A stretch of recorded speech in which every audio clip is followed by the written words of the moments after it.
Hello, welcome to GW4W's heart-to-heart discussion on caregiving. When I was thinking about this today, I was thinking that this is, tomorrow's the third anniversary of my father's passing. And this is near and dear to my heart because I was his primary caregiver. And we know that so many people in our network and those listening in are caregivers, are looking at potentially being caregivers, and sometimes feel that they don't have the right resources. We know that organizations out there are struggling with this now, particularly around COVID. And how do we support the caregivers in our organization? How do we identify them? How do we figure out what they need? And practical steps that we can do. We also need to be very clear that if you are a caregiver, one of our core values as an organization is putting your own mask on first. Too often caregivers burn out, push themselves, particularly if you're a woman. We've kind of been taught to do that we're super women, but ultimately that impacts your physical and mental health. And I am so honored to have such a great group of leaders with us today to talk about this topic from a variety of viewpoints. We're going to touch a little bit on the veterans that may work in your workplace, or if you're caring for a veteran. We are excited to look at this through a younger lens, because we often think that this is just an issue that impacts older folks, and that is not true. And it clearly is impacting gender equity in the workplace and closing that gap. And unfortunately, the research is showing that if we don't address this issue may push us back by decades in closing that gender equity gap. So it's a very important conversation.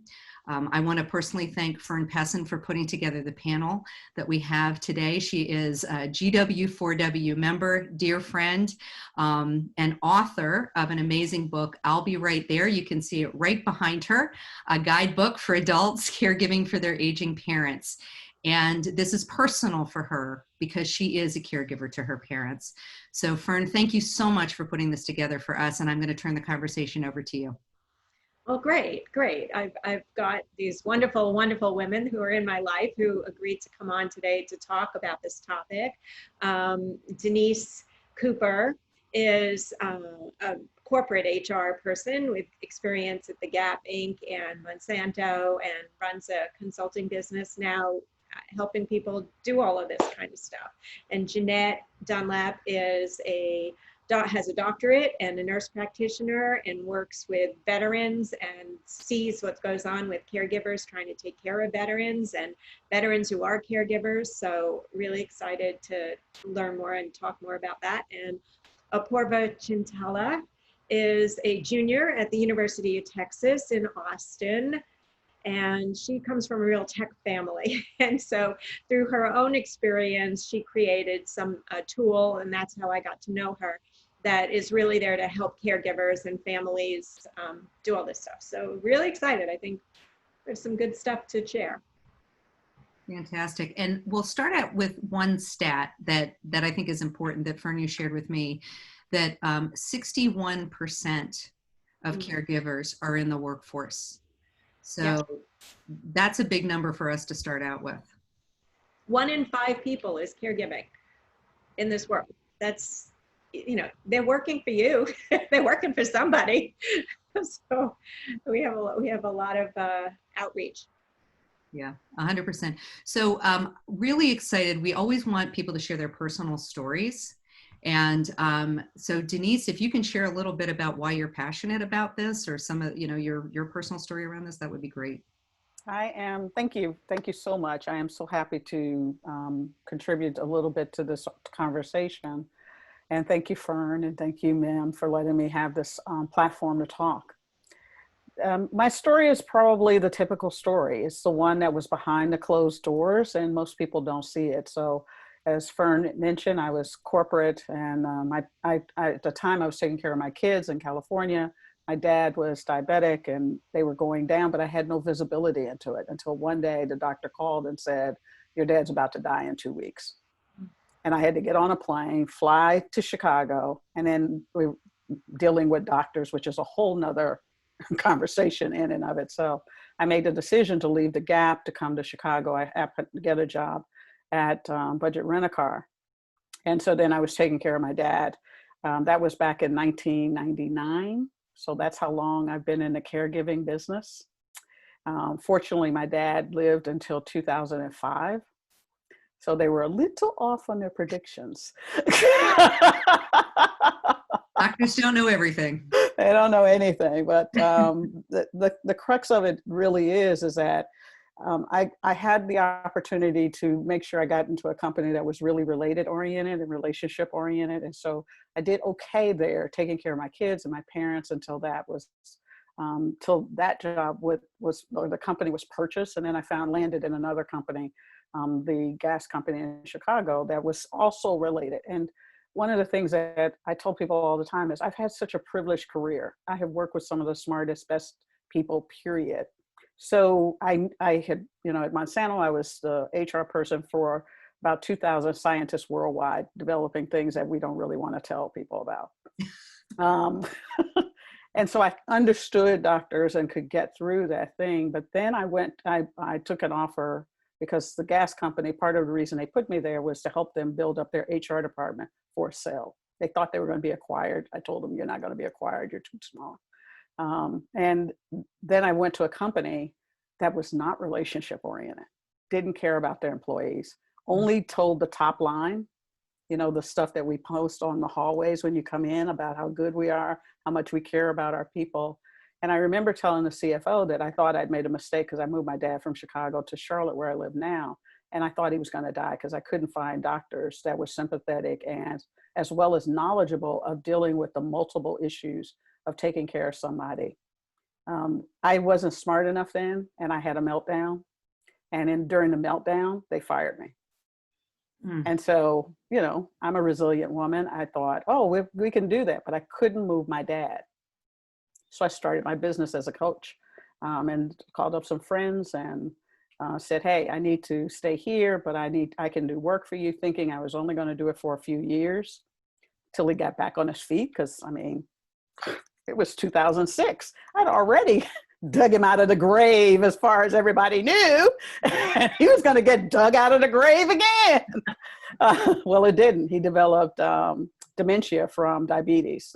The problem was so bad here, finding him the right care, that he was having these issues of his sugar going up and down. And at the time, we didn't know that sugar levels that go up and down also cause brain damage. And so he developed a dementia from it. And so I was stuck here in Charlotte, and I had to, land and do this business. And so what I do is actually work with executives to get rid of the myths about what leadership is and how to create workplaces that are human and that embrace, regardless of whether we call it the 5 generations, 6 generations, it doesn't really matter. A person at 21 could wind up in the same shoes that I was in. A person that is 55 can do the same thing. And so it's not really about whether it's men or women. It's really about, we have to redesign what workplaces look like. And that's pretty much what I've dedicated my life to. I take care of my mom now. She's downstairs, and we have this loving relationship. But she's 87. Fortunately, she's in good health. But the reality is that I know this road. Yeah. Well, wow. Thank you for sharing that, Denise. That's very powerful. And I think it's that honest, transparent conversation, no matter how strong we are. Oh yeah. It was not a pretty sight after, having been so privileged, and at the time didn't know it. Because we all say these words, right? These leaders tell you that. That's how we attract people into these companies, by saying these wonderful words of, we care about you, the work is going to be exciting, we've got these benefits, we're going to do all these things. And then you get in there, and then there's the truth. Right. And the hidden truth. Yeah. And it's time that changes. And yes, I think it's great. Janette, would love to hear from you about your story. Well, it is so interesting, Denise, to hear your story, because I swear you've been living in my room somewhere. I'm that angel on your shoulder, Janette. I'm telling you, it is amazing how God puts different things together. I have spent my career as a healthcare provider, starting off as the caregiver for my family. As a child, I was always the one up under all of the old people. And I was always the one to run to the grocery store, to run to the store to get a loaf of bread for Nana.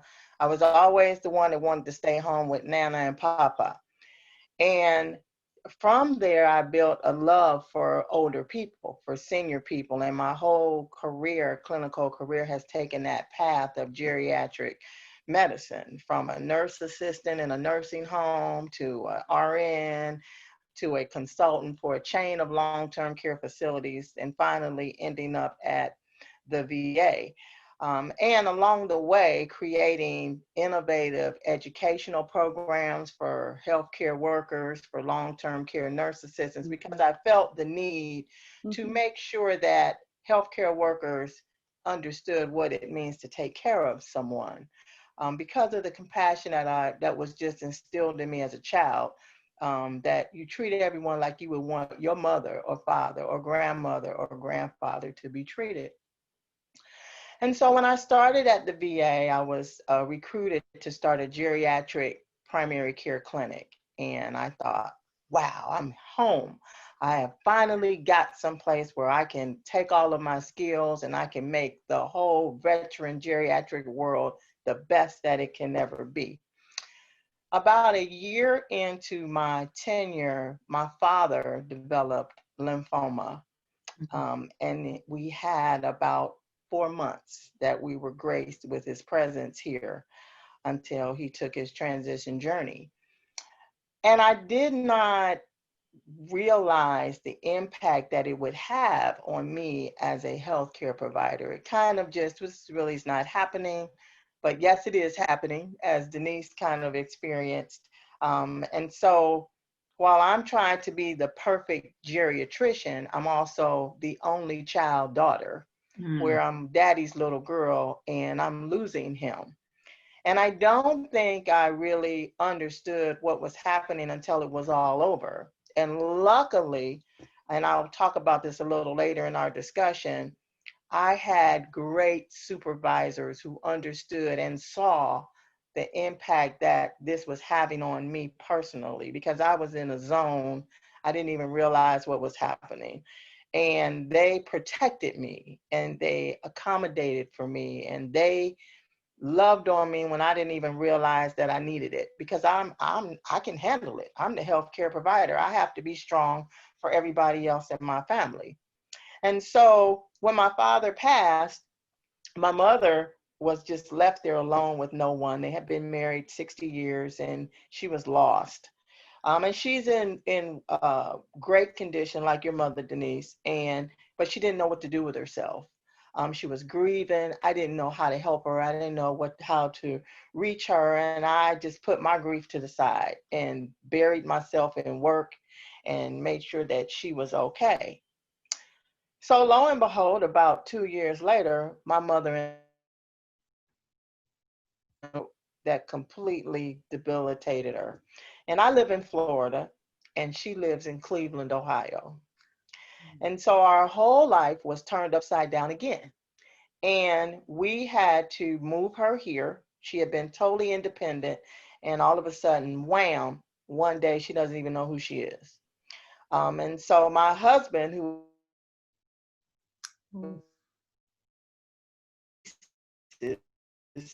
he doesn't know what to do.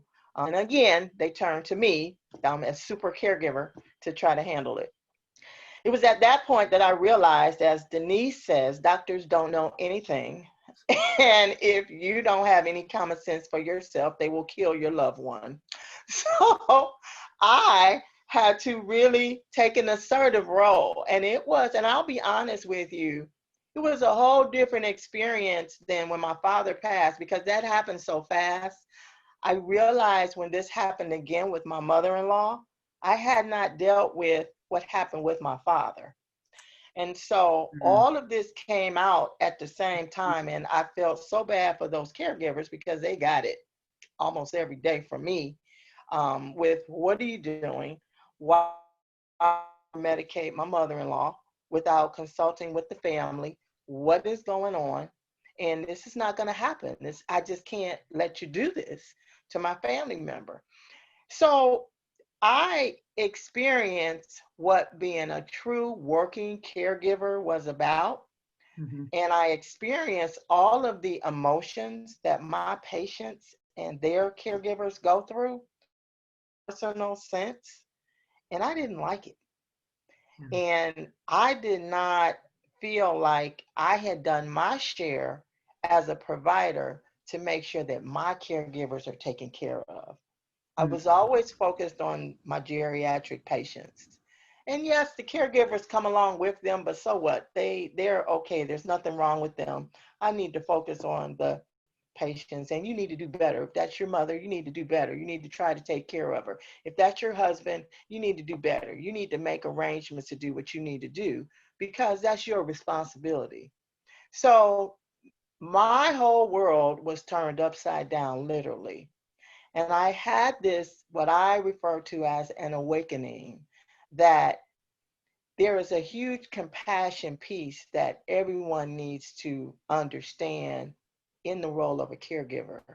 And it does not matter what your professional background is, including medicine, Mm. because you take the medicine hat off and you become a daughter, you become a wife, you become a granddaughter, you become a niece, you become a family member, and sometimes that patient's only support.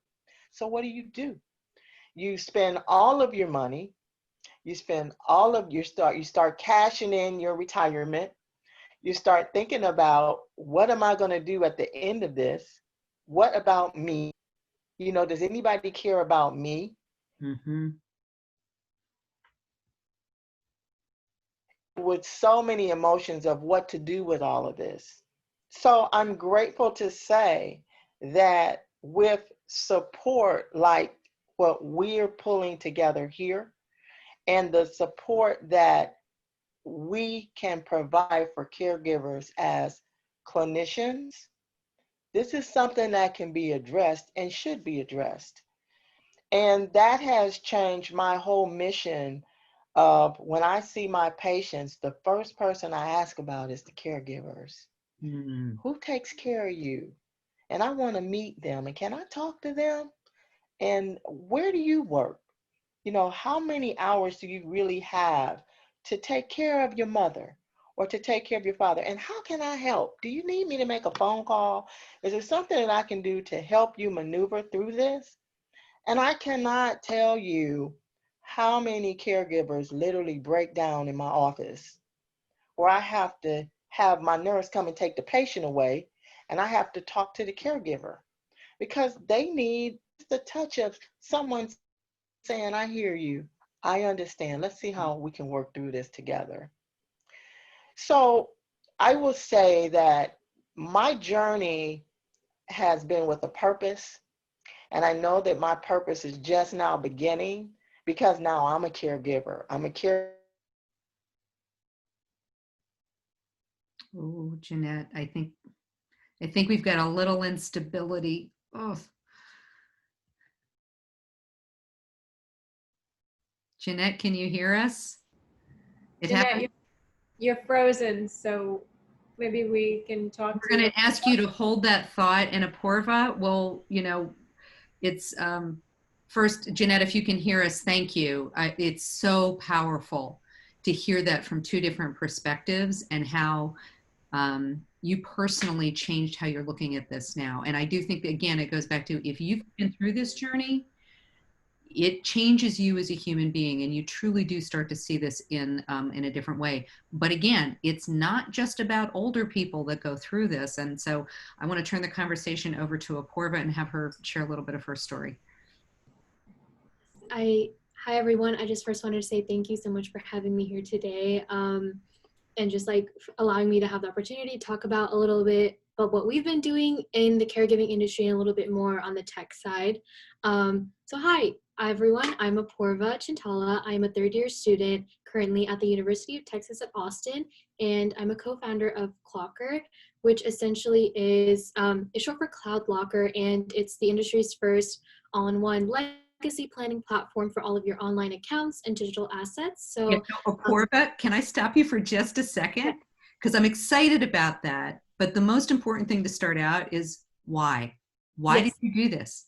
I was just about to talk about the origin story, but yes. So this is a story that's like, we've been talking about a lot, and I think after talking with a lot of people, ends up being a very common story amongst a lot of people. But my grandparents, they all live in India. My whole family lives in India, and so my grandfather passed away a few years ago, and my dad had to travel back to handle all of his estate. He is the oldest child in his family, and so when he got there, he was met with all his family, and then also on top of that, dozens and dozens of boxes of papers with just all of the things that he owned, writings, receipts, and just like all sorts of things not organized at all.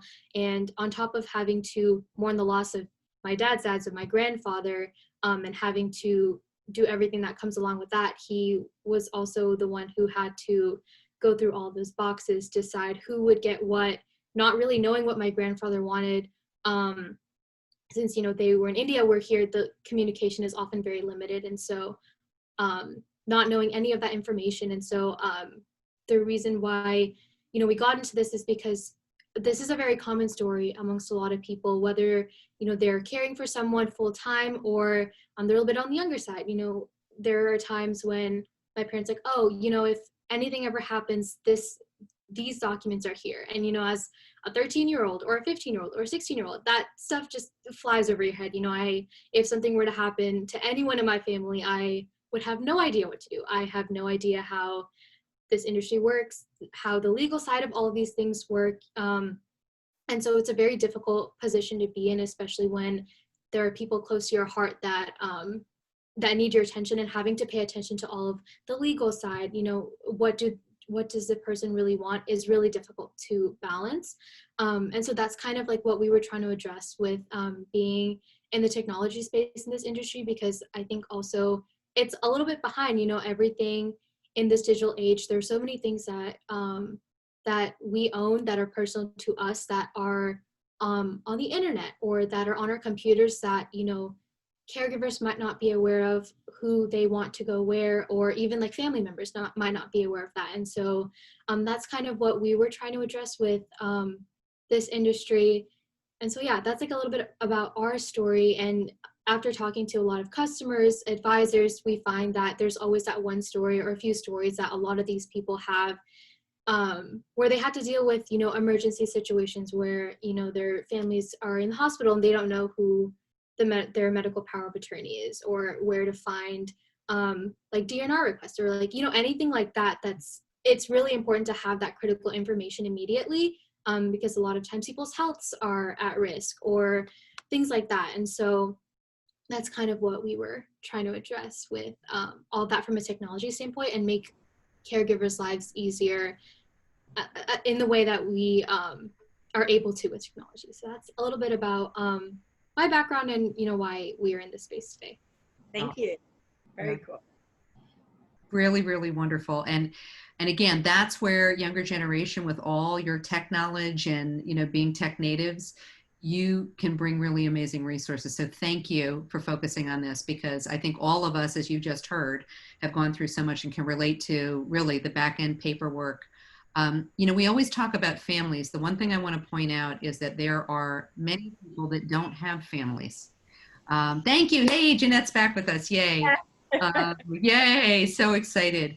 I have been asked many times in our organization, senior executive women who never got married, who never had children. And they said, every time we have these conversations, nobody ever talks about us.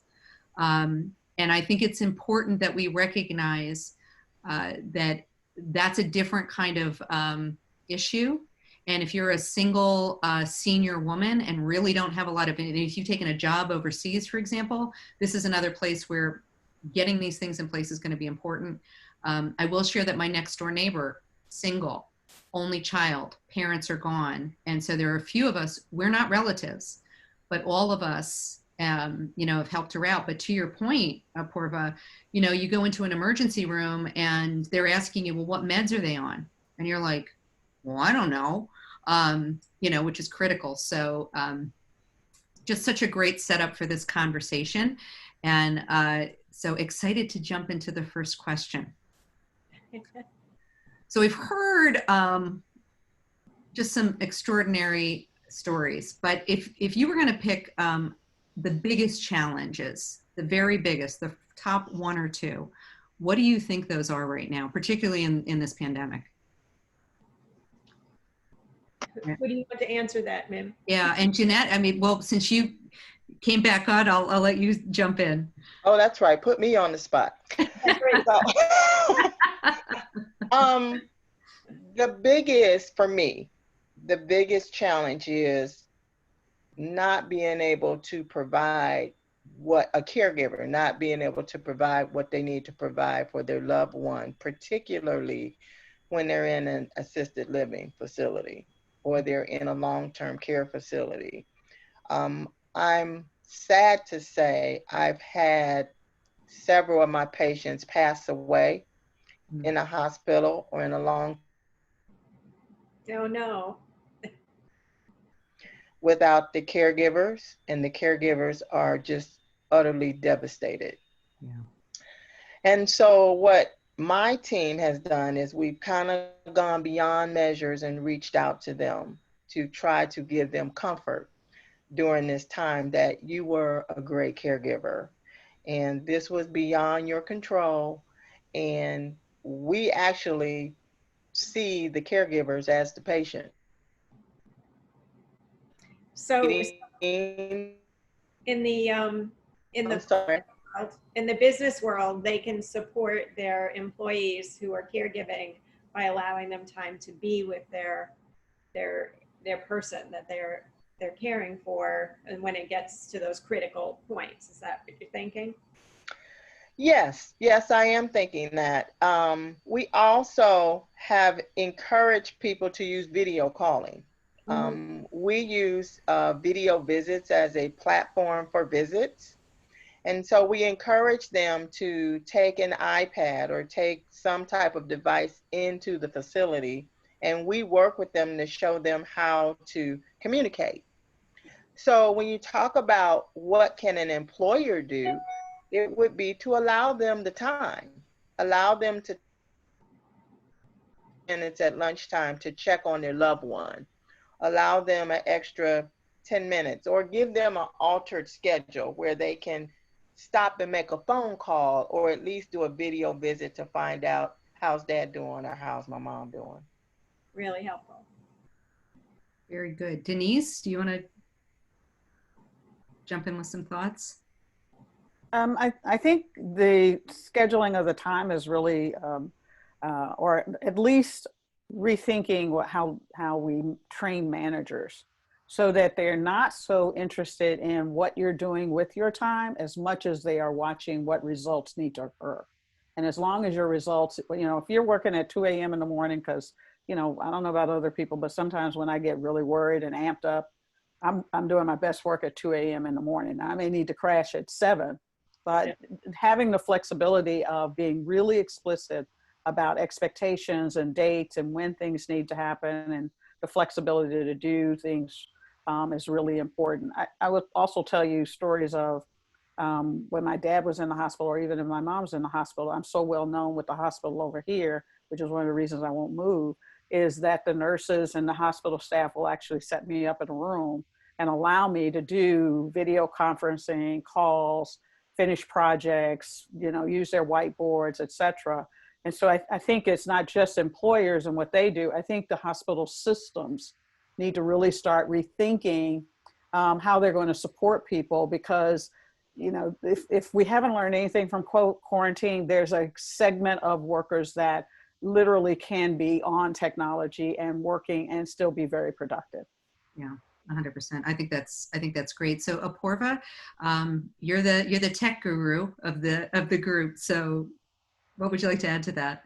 Yes, for sure. I would love to reiterate what everyone has said so far. And I think another part of that, just from my personal experience, is it's really difficult. I've seen the toll it can take on my family when most everyone is living in another country with a 10-12 hour time difference. And it's really hard to get that day to day. How is my family doing? Are they are they eating properly today? Like, are they sleeping properly? So, like, things like that that you really don't get from a whole other country.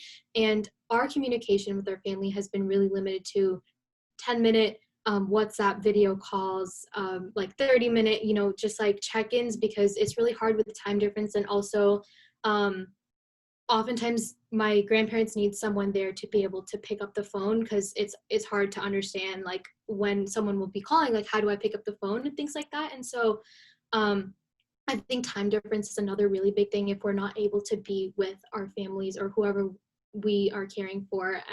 I think that's another really big issue that just personally I've seen, and it's been really hard, especially with this pandemic where we can't just go and visit them, and technology is really the only way we can do that. That time difference and like geographical location can also just be a really big issue that I've seen. Just I think if you have an employee base that's worldwide, is likelihood that people are trying to take care of people who live in a different time zone totally. So yeah, that's something we can be aware of, is allowing them to have that time, because your family may be up when you're in the middle of the night here, and you may need to have to communicate during work hours in order to reach them. So really good.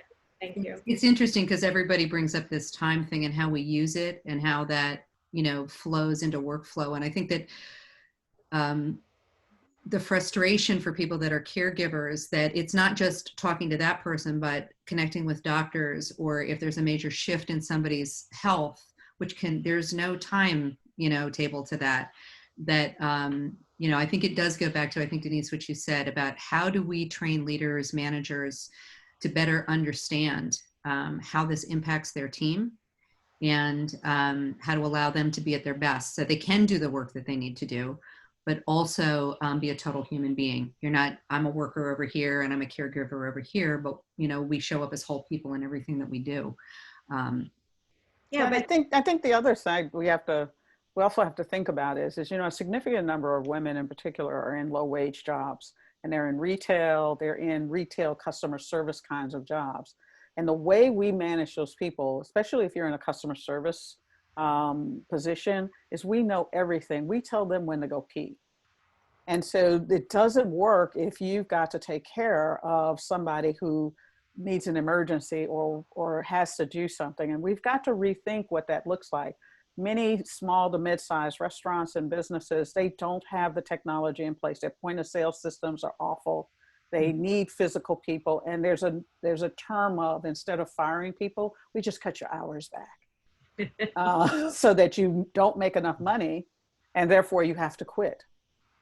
So there's all of this thought policies that have been supported for years and years that no one's really brought to the light, that I think we have to start thinking about.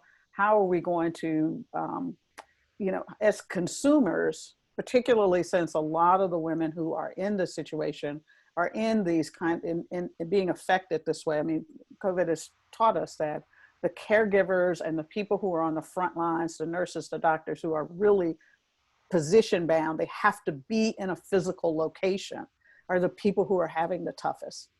There's an elitism that when you're in the team, when you're a technology person, you know, you have much more flexibility, but these are women who do not have that flexibility unless we rethink what work looks like.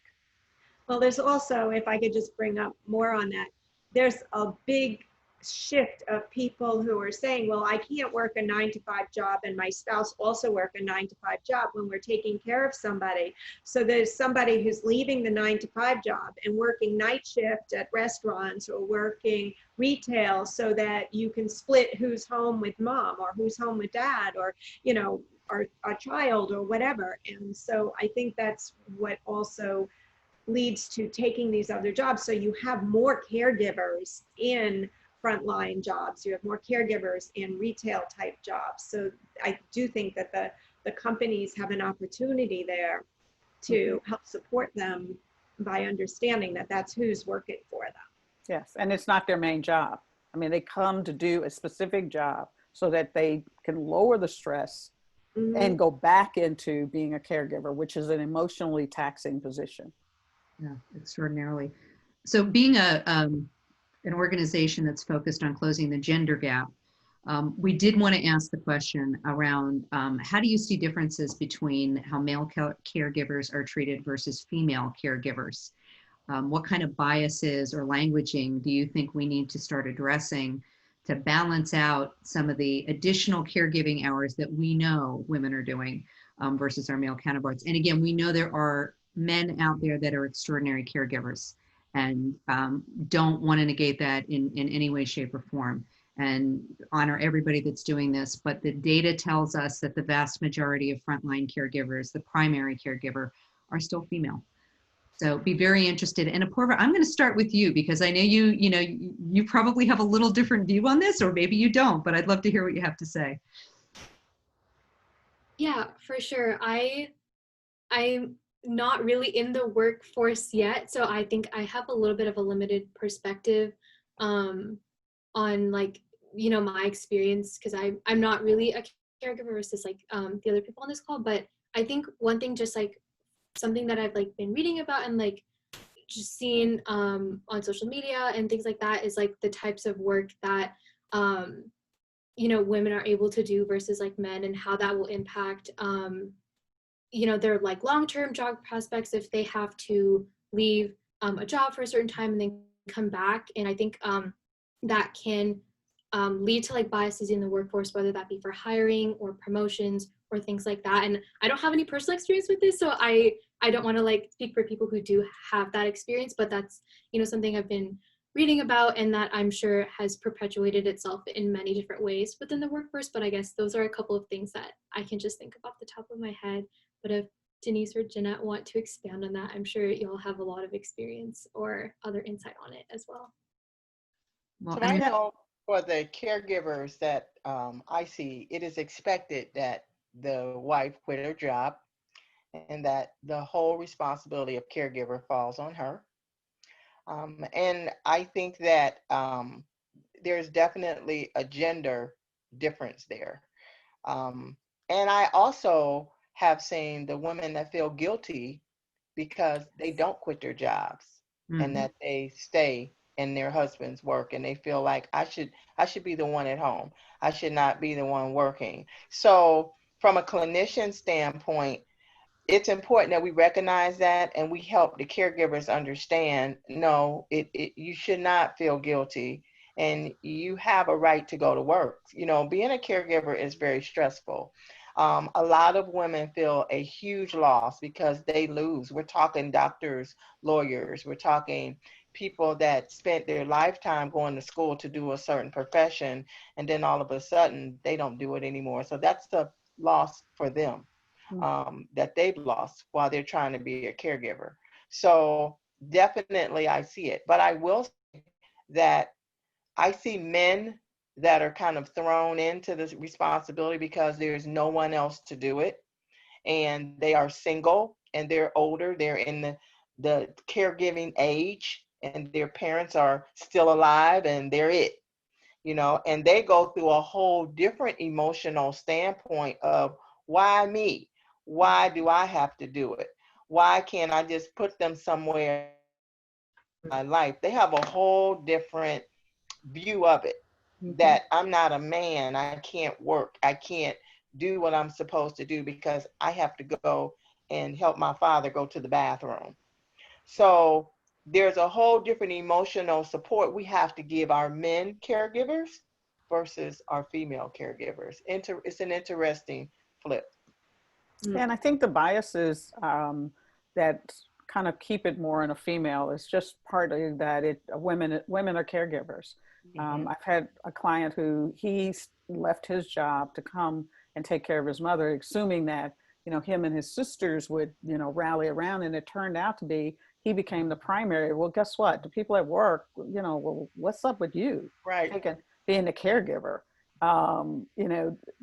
Where women, people will go in and say, oh, how's your mother? What's going on?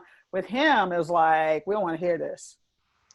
So there's lack of support even for men doing this. And something simple that can happen is, isolation and image and kind of status are the two things that are the most debilitating from this, because, we came into thinking that we were going to be these people who were going to work and have a family, and we had these images, and then suddenly it's interrupted. And so simple little things like going in to see a guy and saying, hey, you know, I know your mom is sick or your dad is sick or whatever. How are you doing? You know, something as simple as that relieves so much pressure off of, you know, well, I kind of think about, hey, do you need anything? Can I support you on doing it? You know, do we need to move some deadlines so that you can get into doing these kinds of things? You know, younger people telling them about, you know, technology, ring technology, you know, get a baby monitor, get the baby cams, so that at work, if you've got the privilege and you can kind of see that, that's it. You know, the guy that I was coaching, you know, his boss told him he had to turn his phone off. Well, his mother's got Alzheimer's and she's a fall risk. What is that about? You know, let your girlfriend, let your sisters take care of that. Well, no, he is the primary. So there's this whole thing of men are all about work, that we need to kind of change that perspective so that we can invite them in when they have to lean in. Yeah, you know, I would hope, I know the Scandinavian model, I honestly don't know that much from an elder care perspective, but I do know from a child care perspective that just societally, they are very different than what we see in the US and in other countries that tend to have more of a patriarchal viewpoint of this topic. And so I think that's real opportunity to say, here's some models that have actually worked very well. There's also, this gets to the business case, and I really love that you brought this up, Denise, because I'm really passionate about this, that we still have such a masculine-oriented culture in most workplaces. And it's been that way for hundreds of years. This is not new. Right. And yet, going forward, when you read Harvard Business Review and Gallup data and PwC data and all these, you know, these great studies that have been done around what does the future of work need to look like? Who are the people that we need in the room to have resilient teams, to be the most innovative, to have the best creative problem solving going on? And time after time, it goes back to not just gender diversity, but age diversity and diversity from every possible aspect, whether we're talking about ethnic diversity, LGBTQ, and so it's going to be interesting because no matter who you are, chances are you're going to be a caregiver or know somebody that's a caregiver in your lifetime. So you know, really interested to hear, are there nuances that we need to be thinking about from a religious perspective? Because oftentimes we don't talk about how that plays into some of this, the LGBTQ plus community. Some of the folks that are, you know, it's more of that intersectionality of where the caregiving crosses over into some diversity and inclusion issues. So Denise, I'd be really interested to hear what you think about how you see those pieces fitting together. Well, there's a couple ways you can do it. You can think of it as we have these segments of our life, or we can say we have to think about it from a more inclusive way. One of the things that my personal belief is that every time we segment people and say, you're a younger person, you're an older person, you're a nurse, you're this, you're that, what we do is we push people away instead of saying, what are the things that are common to us? One of the things I tell HR people all the time is, how diverse is your staff? And I'm not talking about diversity from how we look, but the best job I had was when I had a medical doctor team. I had the hospital and the medical doctors team on my staff, and they could help me educate, but I could also broaden their perspectives and design benefits that would help the employees, not just from what they were doing. I mean, we could go down and say, what are the diseases that our insurance are paying for? How do we make sure that we've got support for them? What can the doctors and our clinicians do in such a way that we are actually supporting the full family? We know that benefits are done by women. So instead of having, you know, we know the guys are going to take it home, we have hotlines for women to call in and say, okay, let's talk about what your benefits are. Let's talk about how your family's going. Let's talk about, you know, you got high asthma, you know, asthma is one of the problems. Call in, you've got childhood asthma, you've got diabetes, you've got heart disease. We've had segments where people could call in and talk to somebody and say, okay, how do I plan for this? And so it's not, I think it's easier and it's easier to talk to executives when we can think of it, not about your issue, but what are the issues that being a human being are about? Mm-hmm. And how do we move human beings through this life cycle of work and life? And what are we deciding to pay for? I mean, little things like if you're in retail, you know, maybe tuition reimbursement is not the what you want for your McDonald's workers. I mean, it's nice that they can have it, but why can't they take that $800 or $900 and pay for a caregiver? And for the week they're off on vacation, they've got somebody that's there helping them. Why can't we extend physical therapy and have the physical therapist or the occupational therapist in the home and pay for that as a benefit or a reward? So instead of thinking about, oh, we got to give them $500 or a bonus, why not give them a day or two of occupational therapy where somebody could come into their home and help them make sure that their home is designed to be able to take care of people that have special needs? I mean, so it really, that's my preference. And I know you want to talk about other segments of people, but I think when we can start thinking about this as a human issue, a lifestyle issue, that we will find better commonalities, we will find better solutions, and we will find solution for the broadest number of people. Yeah. And because we're all going to be in this.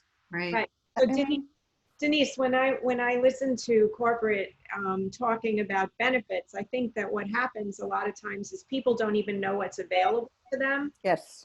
Seen that. So like if businesses could share what they have available for their employees, like their Family Medical Leave Act and their resources and online stuff and tech stuff that they could potentially provide for employees from all the different aspects to support them, just letting employees know you have that stuff, I think is the first step. What do you think? Flexibility on how to use it. I mean, Right. things like, you know, bringing in technologists or organizations like Apoorva, where you can sit down and you can talk about and show people, you know, we are still we're still visual. Yes. So show us how to pull this stuff online. You know, have people like Janette come in and talk about what is it about caregiver stress. You know, lunch and learns are some of the most magnificent things that are there. And we set up employee resource groups for everything except how to take care of ourselves, how to deal with this idea of isolation and relatedness, and what brings us together instead of what separates us. Yeah, and I really, I so appreciate everything that you've shared, because I've been in workplace well-being for so many years now, and you are so right. I think one of the really simple things is thinking through your communication strategy around this. Absolutely. That's one of the biggest misses I've seen. I don't care how good the technology is, how good the workshop is. The problem is that we are in information overload. And if there are 9, 10, 12, 14 places for your employees to log into all this stuff, you know, they're going to default to the medical benefits. I mean, it happens all the time. And I think that that's something that leaders can take away from this. If you see this as a real issue, it's all of these pieces together, your policies, your management training. How are you bringing in somebody like Janette to really talk about this? And Apoorva, the technology now that can help you, and that you build a communication strategy that's not just once and done, but actually supports them throughout the year, and you bring it up, and I would highly recommend doing what we just did at the beginning of this. Get people internally to tell their stories, their real stories. When they hear that from leaders, it opens up the door to conversation, and people feel like it's okay to talk about this. It can make a world of difference, you know, to people that are there. So I just so appreciate everything that everybody said around all the different pieces of the puzzle. Yeah, one last thing that, you know, I know we're not part of what is so beautiful about what Fern does is, you know, the workbook is one, it's another piece of paper, it's another series of pieces of paper. But I think the fact that she shows up in organization to give that human touch, because you're right, we're in so much overload right now, to have a human face that I can look at, to hear the stories of other people that say, oh, we're not alone at doing this, but to be able to walk us through, you know, what is a healthcare power of attorney? People toss that out. You mean I have to talk to my parents about, you know, when they die and how they're going to die? What I don't know about y'all. The day I had to tell my parents, my dad, that he couldn't have the keys to the car. Ooh, that's a hard day. And he's the one who drove everybody, my mother, us, my cousins, my aunts, my mother's sisters and brothers. He was the one that went and got them and drove them around. And I had to tell him that he couldn't have his keys anymore. My God, little things like that. I mean, and to have someone that comes into your organization so that the shame of, or we can get past the shame and blame of, I should don't know this, I should want to do this. Why are you getting old? Why is this happening? And to be able to have a person in front of us who can say, look, here's how you get past the fact that the gas company won't let you pay a bill because you're not on. Right. I mean, little things like that having people come in and talk to us one-on-one about funny stories and, the crying that's going to occur and the emotional labor that has to go on, whether you're the person who's taking care of somebody or somebody who's watching a loved one carry the burden of all of this and doesn't feel like they have a role. I mean, having that discussion of what is the role my sisters and brothers, my husband, my wife, my significant other is going to have. Where do we have those discussions? Who leads us in those discussions? Right. And I think we also have to be clear that there are some relationships that we have with older family members that may not be all that close. And that becomes a whole nother challenge for many people. And Apoorva, I can relate because my in-laws live overseas and they're 90 and 97 and we're on the phone every day with them.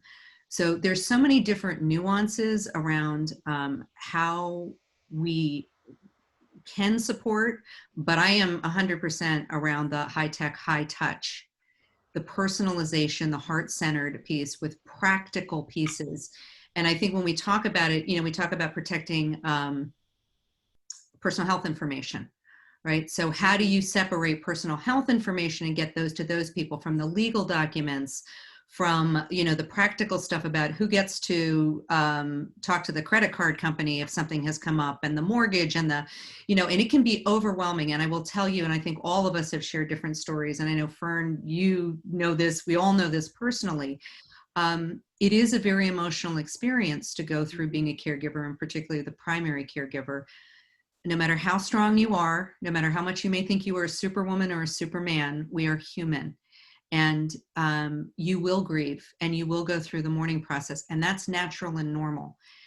And we really need to be able to talk about this and normalize those conversations. I don't want to leave this conversation, though, without specifically touching a little bit on veterans, because I know that there are specific resources for veterans in the workplace, but also if you have an employee that is caring for a veteran. So if we could just share a little bit about that, because I think organizations would be interested in hearing what's available, or at least a little bit about it. So I think that one of the key things is that an employer should know to direct that employee that is involved with a veteran to the Veteran Service Office. Your Veteran Service Office can give you all of the services that the VA provides for anyone. But I'm going to take it back just a step further, because there's something that I really want to make sure I address, and I'll tie this back into getting services for veterans. Your caregivers, any employer would want all of their workers to be healthy.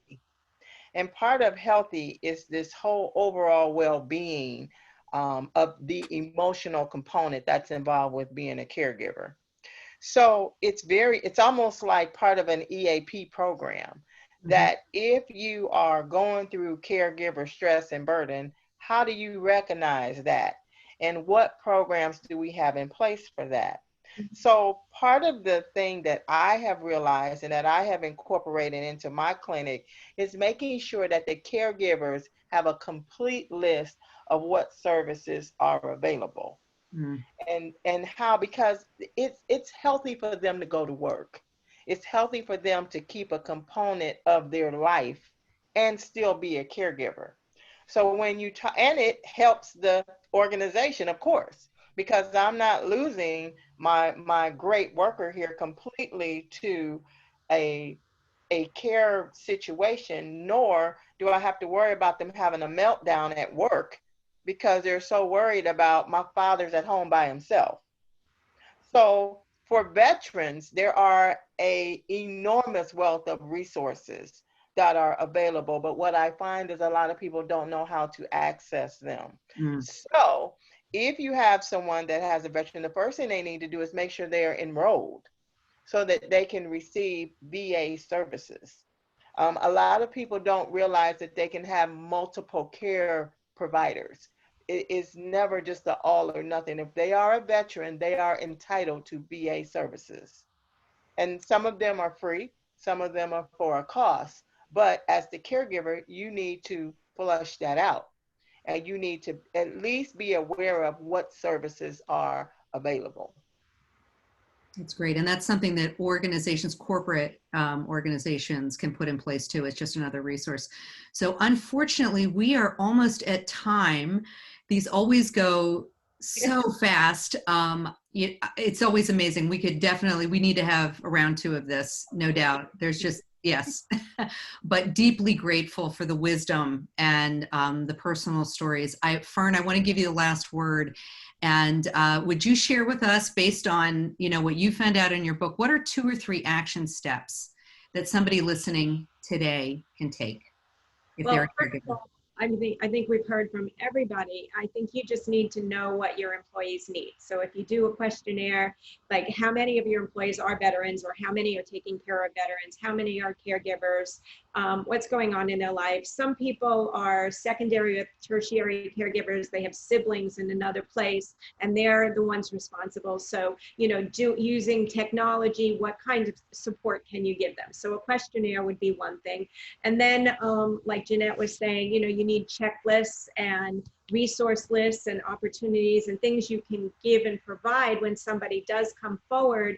It's like, okay, that's okay. We understand. Here are the resources that you can use. So I think having those tools available, and yeah, I don't think we want to check onto too many different technologies to have to look them all up. But if you have it in one place, or even on a section of your website in your corporate for your employees, for them to go to find access to that. And then I think, as I said earlier, just letting people know what's available within your company that you already have.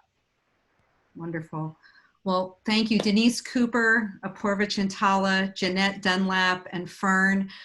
Just so appreciate all of you being here. We do want to say that Fern is partnering with GW4W.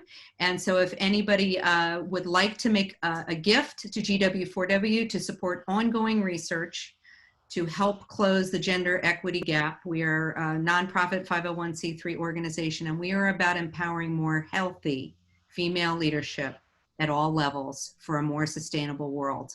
For a $50 gift, you will get a signed copy of Fern's book. I'll be right there. You'll have these fabulous checklists. It is a tremendous resource, and you'll be supporting much needed research. So we know that this will be invaluable for you as a caregiver or somebody who is planning for that in the next 6 months or a year. And we do invite you to join us for our next heart-to-heart discussion, which is going to be focused on the language of leadership. And how does language in our workplace influence how we look at gender roles? And very excited. We've got some really interesting voices coming to that discussion. And as always, if you are feeling alone, if you need support, GW4W we have a global network of mental health care professionals, coaches, and friends and GW4W family that are here to support you. Please know that you are not alone. We are here to help each other and lift each other up. And we hope that in the pandemic, and we're all being impacted by this, that everyone is safe and healthy. And we look forward to having more healthy female leadership for a better future for all of us. So thank you, everyone. And we look forward to seeing you on the next Heart to Heart. All right.